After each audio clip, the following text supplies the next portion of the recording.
ವಿಜೇಂದ್ರ ಅವರನ್ನ ರಾಜಕೀಯ ಉತ್ತರಾಧಿಕಾರಿ ಅಂತ ಒಪ್ಪಿಕೊಳ್ಳೋದಕ್ಕೆ ರೆಬೆಲ್ಸ್ ತಯಾರಿಲ್ಲ. ಈ ಕಾರಣಕ್ಕೆ ಈ ಅಂತರ್ಯುದ್ಧ ಸ್ಟಾರ್ಟ್ ಆಗಿರೋದು. ಹೀಗಾಗಿ ಪುತ್ರನ ರಕ್ಷಣೆಗಾಗಿ ಈಗ ಯಡಿಯೂರಪ್ಪ ಅವರು ಕೂಡ ಫೀಲ್ಡ್ಗೆ ಇಳಿದಿದ್ದಾರೆ.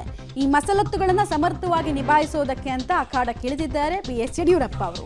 ಅಪ್ಪ ಮಗನ ಜೊತೆಗೆ ಅಮಿತ್ ಶಾ ಪ್ರತ್ಯೇಕ ಮಾತುಕತೆಯನ್ನು ನಡೆಸಿದ್ದಾರೆ ಅನ್ನೋದ್ರ ಮಾಹಿತಿ ಇದೆ.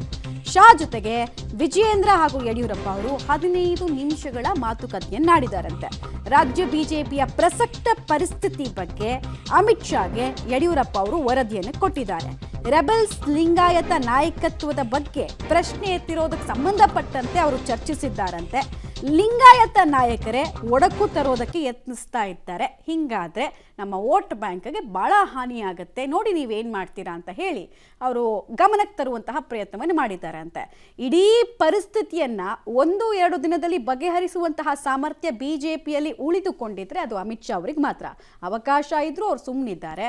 ಈ ಕಡೆಗೆ ಅವರಿಗೆ ತಮ್ಮ ಮನವಿಯನ್ನ ಕೂಡ ಸಲ್ಲಿಸೋ ಕೆಲಸವನ್ನ ರೆಬೆಲ್ಸ್ ಮಾಡೋದಕ್ಕೆ ಪ್ರಯತ್ನ ಪಟ್ಟರು, ಅದಕ್ಕೆ ಅವಕಾಶ ಕೊಟ್ಟಿಲ್ಲ. ಈ ಕಡೆಗೆ ಯಡಿಯೂರಪ್ಪ ಅವರು ಪ್ರಯತ್ನವನ್ನು ಪಟ್ಟಿದ್ದಾರೆ. ಇದಕ್ಕೆ ಯಾವ ರೀತಿಯಾದಂತಹ ಉತ್ತರ ಸಿಕ್ಕಿದೆ ಅನ್ನೋದರ ಮೇಲೆ ಮುಂದಿನ ರಾಜಕೀಯ ಬೆಳವಣಿಗೆಗಳು ನಿರ್ಧರಿತವಾಗುತ್ತೆ. ಡೀಟೇಲ್ಸ್ ಕೊಡ್ತಾರೆ ರವೀಶ್. ಈ 15 ನಿಮಿಷದಲ್ಲಿ ಏನು ಡಿಸ್ಕಷನ್ ಆಯ್ತಂತೆ? ಯಡಿಯೂರಪ್ಪ ಅವರ ಪ್ರತಿ ಕನ್ಸರ್ನಿಗೂ ಕೂಡ ಅಮಿತ್ ಶಾ ಅವರಿಂದ ವ್ಯಕ್ತ ಆದಂತಹ ಉತ್ತರ ಹೇಗಿತ್ತು? ವಿಜೇಂದ್ರಗೆ ಅದು ಫಾರ್ ಇತ್ತ ಅಥವಾ ನ್ಯೂಟ್ರಲ್ ಇತ್ತ? ಏನು ಮಾಹಿತಿ ಇದೆ ಅಂತ?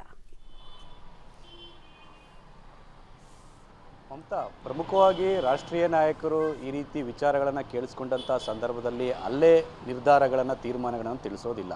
ಅಂದರೆ ಅದನ್ನು ರಿಸೀವ್ ಮಾಡ್ಕೊಳ್ತಾ ಇರೋದ್ರ ಬಗ್ಗೆ ಸಕಾರಾತ್ಮಕವಾಗಿ ಸ್ಪಂದನೆ ಕೊಡ್ತಾ ಇದ್ದೀವಿ ಅನ್ನೋದಷ್ಟೇ ಒಂದು ಸಂದೇಶವನ್ನು ಪಾಸ್ ಮಾಡ್ತಾರೆ ಹೊರತು ಇಲ್ಲ ಯಾವುದನ್ನು ಕೂಡ ಅದನ್ನು ನಾವು ಸರಿಪಡಿಸ್ತೇವೆ, ಎಲ್ಲವನ್ನು ಕೂಡ ಸರಿ ಮಾಡಿಬಿಡ್ತೇವೆ ಅಂತ ಭರವಸೆಯನ್ನು ಕೂಡ ಕೊಟ್ಟಿರೋದಿಲ್ಲ, ಕೇಳಿಸ್ಕೊಂಡಿರ್ತಾರೆ.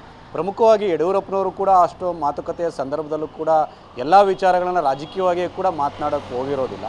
ಆದರೆ ಈಗ ಆಗ್ತಾ ಇರ್ತಕ್ಕಂಥ ಬೆಳವಣಿಗೆಗಳು ಅಂದರೆ BJP ಒಳಗಡೆ ಆಗ್ತಾ ಇರ್ತಕ್ಕಂಥ ಬೆಳವಣಿಗೆಗಳು ಮತ್ತು ಅವರ ಕುಟುಂಬದ ವಿರುದ್ಧ ಆಗ್ತಾ ಇರ್ತಕ್ಕಂಥ ವಾಗ್ದಾಳಿ ಮತ್ತು ಪ್ರತಿನಿತ್ಯ ಅವರ ಕುಟುಂಬದ ಬಗ್ಗೆ ಮಾತನಾಡ್ತಾ ಇರ್ತಕ್ಕಂಥದ್ರ ಬಗ್ಗೆ ಗಮನಕ್ಕೆ ತಂದಿರ್ಬೋದು. ಜೊತೆಗೆ ಸಂಘಟನೆಯ ವಿಚಾರದಲ್ಲೂ ಕೂಡ ವಿಜೇಂದ್ರ ಅವರನ್ನು ಮುಂದುವರಿಸೋದ್ರ ಬಗ್ಗೆ ಕೂಡ ಅಮಿತ್ ಶಾ ಅವರ ಗಮನಕ್ಕೆ ತಂದಿರತಕ್ಕಂಥದ್ದು. ಜೊತೆಗೆ ಮುಂದಿನ ಸ್ಥಳೀಯ ಸಂಸ್ಥೆಗಳ ಚುನಾವಣೆ ಮತ್ತು BBMP ಚುನಾವಣೆ ಮೇಲೆ ಆಗುವಂಥ ಇಂಪ್ಯಾಕ್ಟು ಇದನ್ನು ಕೂಡ ಒಂದು ರೀತಿಯ ಸ್ವಲ್ಪ ಮಟ್ಟಿಗೆ ಗಮನಕ್ಕೆ ತಂದಿರ್ಬೋದು.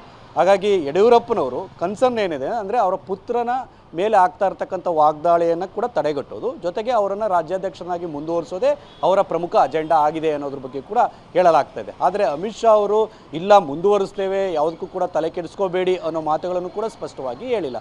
ಅದನ್ನು ರಿಸೀವ್ ಮಾಡ್ಕೊಂಡಿದ್ದಾರೆ, ಜೊತೆಗೆ ಅದನ್ನು ದೆಹಲಿ ಮಟ್ಟದಲ್ಲಿ ಕೂಡ ಬಗೆಹರಿಸುವಂಥ ಒಂದು ಸಂದೇಶವನ್ನು ಕೂಡ ಪಾಸ್ ಮಾಡಿದ್ದಾರೆ.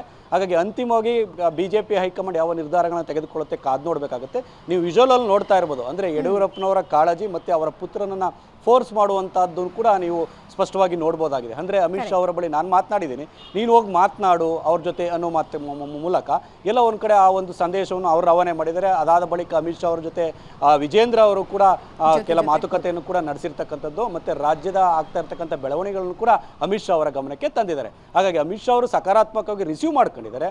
ಆದರೆ ಅಂತಿಮ ತೀರ್ಮಾನ ಏನು ಅನ್ನೋದನ್ನ ದೆಹಲಿ ಮಟ್ಟದಲ್ಲಿ ತೀರ್ಮಾನ ಆಗಬೇಕಾಗುತ್ತೆ. ಹಾಗಾಗಿ ಬಜೆಟ್ ಬಳಿಕ ಆ ಒಂದು ತೀರ್ಮಾನ ಅಂದರೆ ಬಜೆಟ್ ಅಧಿವೇಶನದ ಬಳಿಕ ಆ ತೀರ್ಮಾನವನ್ನು ದೆಹಲಿಯ ನಾಯಕರು ಪ್ರಕಟಿಸುವಂಥ ಸಾಧ್ಯತೆ ಜಾಸ್ತಿ ಇರುತ್ತೆ. ಮಮತಾ, ಧನ್ಯವಾದ ತಮ್ಮ ಮಾಹಿತಿಗಾಗಿ.